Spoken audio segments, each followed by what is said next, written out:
Hey, it's Joe Crump. I got another question here. This one was from Rob Young from Glen Dale, Arizona. Rob says, I know you say that getting and building a buyer's list is easy. So could you share the many different ways to go about it?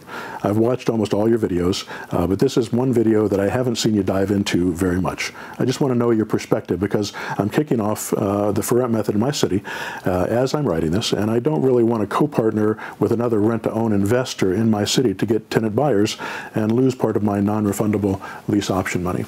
Good point. You don't want to partner if you can avoid it, especially if it's not saving you a lot of time and effort.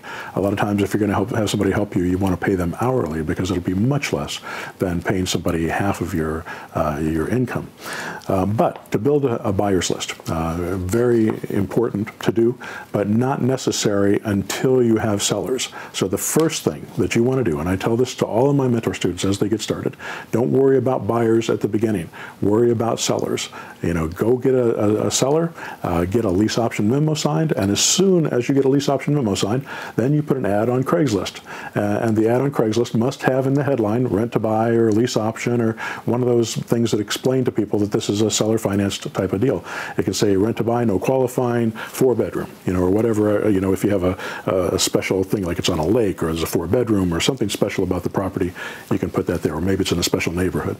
Then in the text of the ad, you're just going to put the information about the property, pictures, as many pictures as you can, bedrooms, baths, square footage, all the normal stuff you see in a real estate ad, and then you're going to say down payment required. You're not going to put the amount of the down payment, just down payment required, so that when they call, you can ask them how much they have for a down payment. So that's the best way to build your buyer's list. In addition to that, you have a sign in the yard, and you're going to get a lot of calls on that sign in the yard.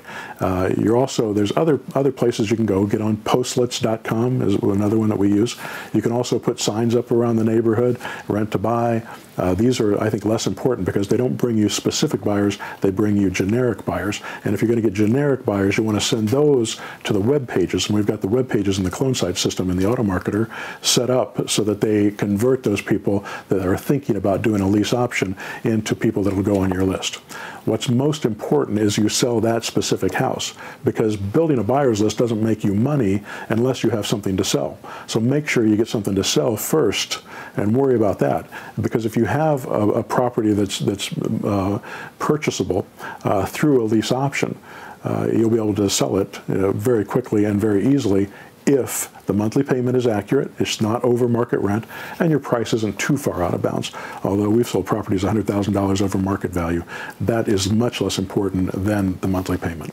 So, you know, I think the reason that I haven't covered this very much is because it's so simple. It's really not difficult, and building a buyer's list can be very valuable, but after you've done 2 or 3 or 5 or 10 of these properties, you're going to have, you know, 400, 500, 600,000 people on your list, simply because each one that comes in is going to bring you in 20, 40, 60, 100 people that you're going to be able to put on your list and sell to later. So next time you get a lease option memo signed, then you're going to send out an email to the list that you've got. And once you get it up to 500 or 1,000 people in a particular city, the likelihood is that 10 to 20% of the lease option memos that you get are going to sell almost immediately to that list. Now, it's not everyone, it's 10 to 20%, but that's still way better than having no list at all. And having a good list can really make things go quickly. Plus, you build a relationship with people over time, and they get to know who you are, and they're easy to work with because they know that you're in the business and they trust you more. So building a list is valuable, but it's the last thing that you do after a lease option memo. And it's not the last thing you do. It's the thing you do after you get the lease option memo signed. Don't worry about buyers to get the lease option memo signed, then follow the instructions that I give in order to find the buyer, and then put those buyers on your list, and eventually that list will build up.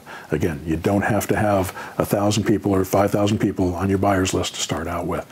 All you need is a good property to sell, and it will sell. All right, hope that helps. Thanks now.